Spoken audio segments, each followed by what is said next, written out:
Good morning. I'm Lieutenant Cole Johnson. I'm sitting here with Senior Master Sergeant Bruce Dollard and Master Sergeant Justin Esposito, and they comprise the leadership team of POL here at the 31st Fighter Wing at Aviano Air Base. And I got a couple of questions for you guys. I wanted to shed some light on what POL does for the mission. So let's start off with, what is POL? Turned off? Thank you. What is POL? What do we provide for the mission? Petroleum products, cryogenic products to support the mission where they need them. Make sure we have the proper amounts. Make sure that they, purity-wise, they're up to standard. And so doing that, our day-to-day job, of course, we're broken down into 6 different elements. So everyone together collectively doing their job. Comprises POL. Yeah, comprises POL and also supports the wing mission. So what are the 6 elements that contribute to POL? 6 elements. You got our fuel service center, which is the brains of our operation. You got our laboratory, which of course makes sure that the fuel's up to spec.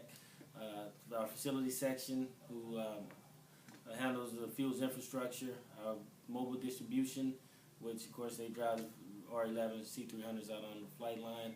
We have an admin section, training support that does, of course, training and support.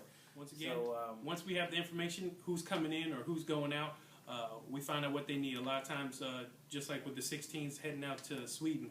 Okay, so on Saturday, if you're pushing out to Sweden, are you going to need fuel support standing by? Are you guys going to taxi through and go through the hot refueling area and get topped off?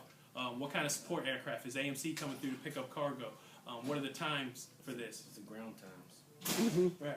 Right, basically the ground times for everything, so that we can get there that right place, right time, right amount of fuel. Because we don't have hundreds of POL guys. We're a very small crew, and so we need to be very flexible and agile. But to need that, we need those exact times to be able to manage our resources. Just because we have to cover 24 hours a day, Christmas, holidays, all that. We're here all the time. Yes, sir. And then also you have the liquid oxygen, liquid nitrogen. Do you have to lean forward and say, hey, do you how many carts are you going to need? Do you need these filled up at what time?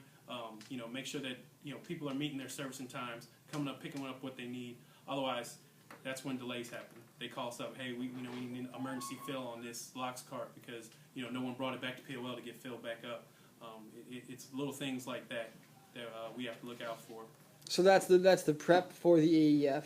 What about in the AEF or in a deployed location? What special precautions are taken? Special precautions inside of the deployed location. I don't necessarily know outside of any threats to that that's known at the local area. I don't know if there's anything different we do in a deployed location. As far as fuel goes, you never want to run out of fuel, so make sure you have a good accounting and you're always projecting the consumption and the future consumption so that you keep what you need on hand. The days of support probably is more critical there.